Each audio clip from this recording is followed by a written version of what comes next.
We're here in Montreal at Ubisoft, and I'm Patrice Deslay, the creative director of Assassin's Creed. We're gonna go with the team and show you what we're doing. So hope you enjoy it. Come on.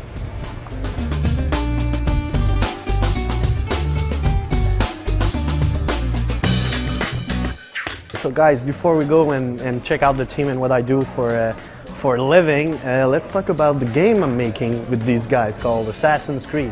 The game Assassin's Creed will be out this fall. We've been working on it since 2004, so almost 4 years. It's been a while. The backstory of Assassin is an historical setting. We recreated the Holy Land, so Palestine, Israel, and that setting in 1191, which is the medieval time during the Third Crusade. And you play an assassin, Altair, who's part of that brotherhood of open-minded people, let's say. And you have tasks that your leader, Al-Mualim, asks you to do because you weren't a really good assassin and now you have to redeem yourself by killing 9 targets.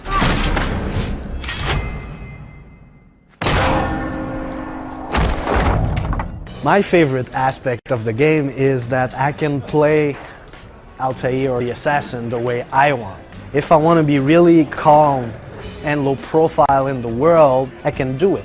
And then when it's time to be badass and fight, I can just switch and now be that really action-packed character. You're the co-creator of the experience, let's say. That game is made by around 150, between 150 and 200 people. So we're gonna go and check all the teams. There's like around 10 different teams, all separated by feature. So let's go, guys.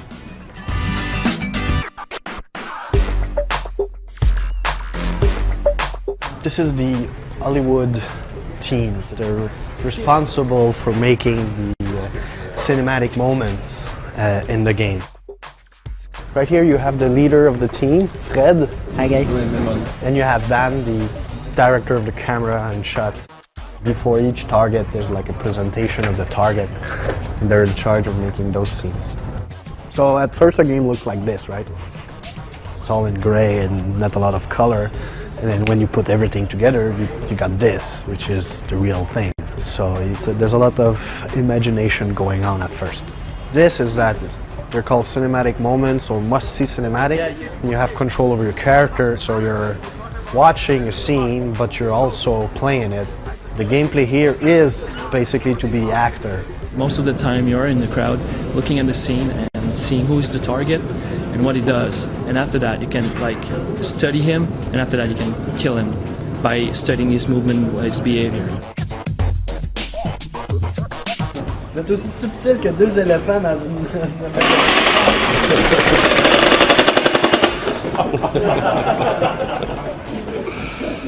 Is that cool? What?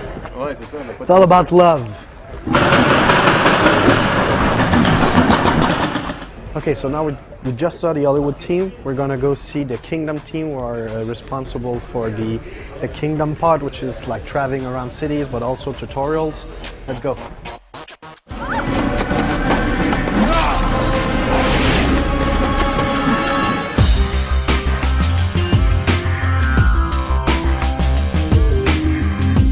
See, this is all the collision of a map. So, see, this is the graphic, and this is what the computer is really like processing. And then when you put the visual on it, it's quite different. So I think it's pretty cool. Like, this is not what you see when you play, but this is actually what's going on for real. So Matt here is a level designer, and his job is to put all those points and make sure that it makes sense and it's in a linear fashion without being so linear. So it's not easy to do, but he's got great tools to do so.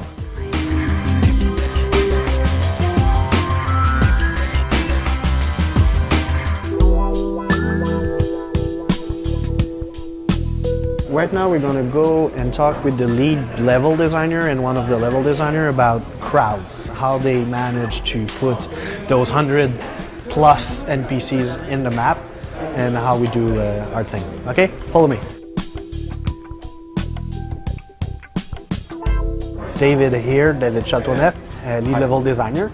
He's going to approve the work of Malik, So how it works, it's pretty much like we do a blueprint, right? Like level designers, the script writers and everything, we sit down for 3 weeks. Lead level designer make an Excel sheet of all the ingredients, and then level designer take those ingredients and put that in the engine, in the editor, green lines there. This is where the crowd gonna walk around and they're using those crowd flow, and then we play, test it, but it's really a long process until we've got what we play, basically. So thanks guys, I don't want to disturb you much more than that. Sorry. Because I got, that was the handshake of the assassins, and the other day one of the guy had like, how do you call that, a ring, and he hurt me, so now each time I'm doing the assassin handshake, I hurt myself. Anyway.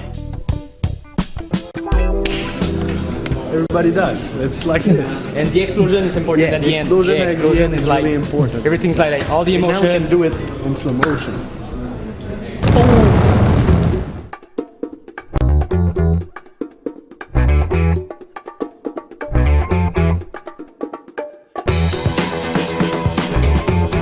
Let's talk about the main character. To make sure that it's accessible and playable by everyone, and that's what we're talking about with Philippe Dion, who's the block designer for the city team. Everything is interactive, so you can jump on everything that you see, you can climb, and you have also a lot of gameplay on walls. The same thing with beams, with awnings, with architecture elements. There's a lot of like automatization in the character. It's not like the player has to press every single time. So right now you see that all the yellow lines, like I don't know if you can see it. He has detected this white box. That means that from here you can jump in that box. Basically, do I have a white box in my yellow one? Yes.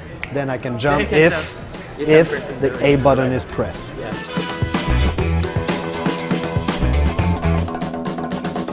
So now we're gonna go and see the same type of thing, but for the fight.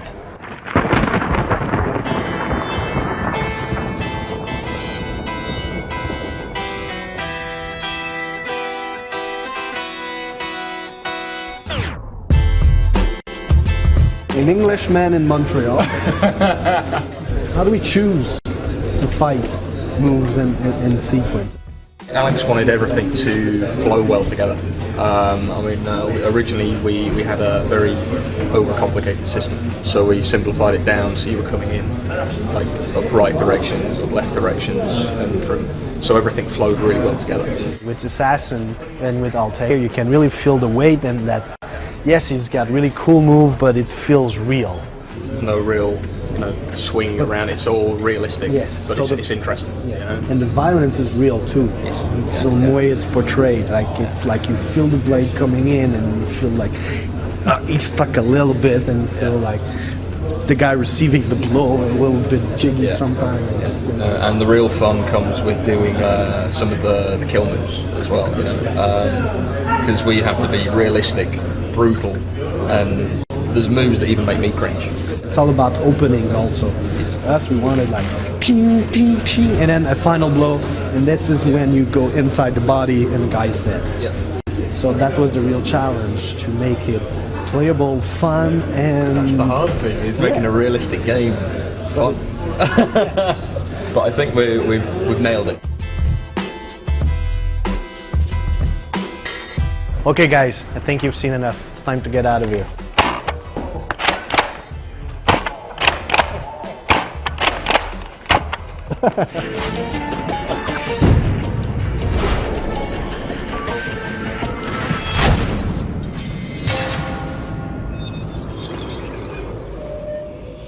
Hi everyone, my name is Patrice Desilets and I'm the creative director of Assassin's Creed. Today I'm here to talk to you about freedom. Right from the beginning of conception on how we would do a next generation game, it was really important that the player could go anywhere and interact with everything. In Assassin's Creed, you can experience your freedom in 3 big cities: Jerusalem, Acre, and Damascus. And you have a big kingdom to travel between all those 3 cities.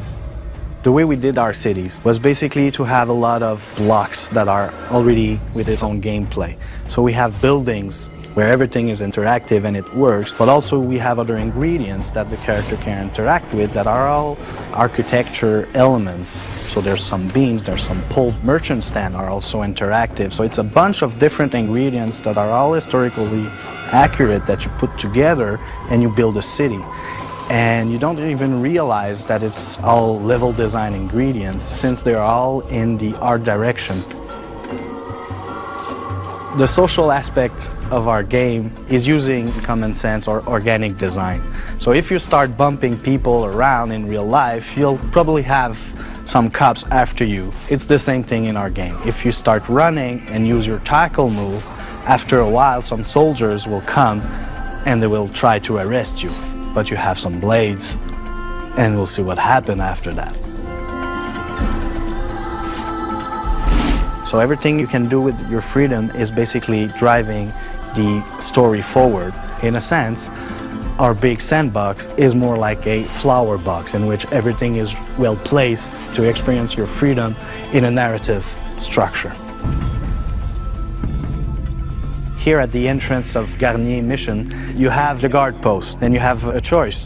Do I get in by fighting, like killing all the guards in front of me, or I can climb the entrance walls and then do some acrobatics to pass by the guards, or I can use the monks that I freed just before that and enter without being noticed. So just to summarize, you are Altair, the master assassin of the Third Crusade, and you can play that character the way you want it to be played and create your own experience. Hey, my name is Jade Raymond, and I'm the producer on Assassin's Creed. One of our main objectives was to, of course, make the art direction as realistic and as close to the historical references that we found. But the difficulty about, having a subject where guys walk around in armor and look like knights and stuff like that is that it tends to be associated with fantasy. And one of the important things to us was making sure that the game and the feeling and the location was really relevant to people. So we played with taking these historical cities, like the ones that I was describing in the story, Jerusalem, Damascus, and Acre, and all of the countryside and the kingdom, and thought, how can we give this a treatment that feels cool and feels like something that we'd be interested in watching for 40 hours as we play. Now, we've made a huge kingdom, 3 huge cities, and it could easily get repetitive, and we didn't want that to happen. These cities in medieval times were bustling with all kinds of people, all walks of life. You have to have the poor citizens, you have to have the rich class, you have to have the merchants. These cities are being controlled mostly by the military, and basically this amounts to a whole lot of characters to create. Well, we have over 300 different characters to create, and that's just the completely unique versions. On top of that, we wanted to make sure that when you're going through these cities, you don't see the same person a bunch of times. So a big focus for the team was the crowd, and basically we had to put a lot of energy not only into the gameplay, but how they look. And that means that the art director and the whole art team had to put a lot of time into thinking how we would make this crowd interesting. We invented this all brand new character based on the assassins, but we also wanted to give him a look and personality all of his own. So the first reflection was, in terms of gameplay, our core gameplay loop, what is the assassin doing most of the time? Well, what you're doing is you're investigating, so you're mapping out your territory, really trying to pinpoint and locate your prey, and then once you focus in on your prey, you go in quickly for the kill, and then you get out of there. And when we thought of what you're doing most of the time as an assassin, it made us think of a bird of prey. So that became the inspiration for Altair. And in fact, Altair means flying eagle, or the flyer in Arabic. If you notice, he's wearing a hood which has a little point in the front, and he has a robe that kind of splits out on the sides, and when he's in movement the sides flip up, and if you were to look at a shadow cast from the side of him, you'd get the angle of the point of the hood and then the sides of the skirt flapping up, and you'd get the shadow of an eagle. So Altair really is the bird of prey. Okay, so Assassin's Creed takes place during the Third Crusade. The exact year is 1191. You play Altair, a master assassin who is a member of the original clan of assassins. Actually, the term assassin comes from this clan. They were called the Hashashin, which is thought to be maybe followers of Hassan, the old man of the mountain, the guy who started up this clan. Maybe users of hashish. Your mission is to track down, find, and take out 9 key guys who are architecting the Crusades, actually making the war and the population suffer and making it bad for everyone. So you've got to hunt these guys down and take them out. We've recreated all of the Holy Land, so a huge kingdom that includes all of the major cities as they existed back then, recreated exactly as they were in the year 1191. We worked with a historian to find all of the reference material. And the guys that you take out are actually historical figures who died during the year 1191. Maybe not killed by assassins, but they could have been. You start out basically in Masyaf, which is the base in Syria that the assassins used there. And you go down and explore basically the whole kingdom. There's Acre, there's Damascus, there's Jerusalem. Probably most people have heard of Jerusalem. Acre is the city at the time that Richard the Lionheart had recently taken over. It's right by the water. And Damascus is a city that was more or less the whole time controlled by the Saracens. So that's more traditional Arabic style.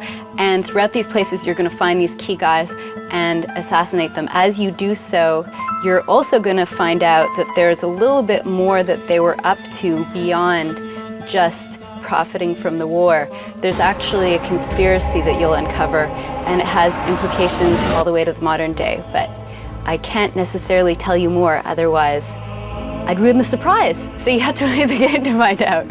So one little thing about the assassins you may want to know before you try and join up to their modern day counterparts is that there's a little sacrifice that's required. And if you look at Altair's main weapon, which is his hidden dagger right here, you're going to notice something in detail that he has a finger missing. And so there's part of the initiation ceremony when you make the transition from novice to assassin that is ready to go out and actually complete his missions. You have this very dramatic experience where a finger is cut off and the hidden dagger is installed. And that is there because most of the assassinations have to be done within the crowd in full view, and you can't be walking around with a whole bunch of obvious weapons if you're going to assassinate people in that context. So it's a sacrifice they were willing to make.